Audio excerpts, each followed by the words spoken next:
Hi everyone, welcome back with me again in this channel. On today's tutorial, I'm going to show you how to change your video into a landscape one in CapCut. So first, you just need to finish your edit and then just export the video first.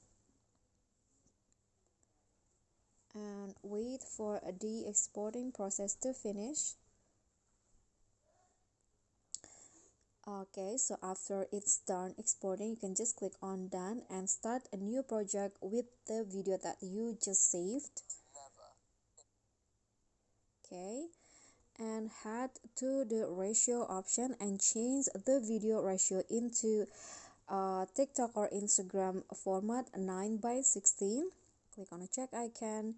Now click on the clip and find the edit option. Now rotate the video like this. And you are done, and this is the result. Okay guys, so that's all for me. Thank you so much for watching. Please don't forget to subscribe, like this video, comment, and click on the thanks. Bye.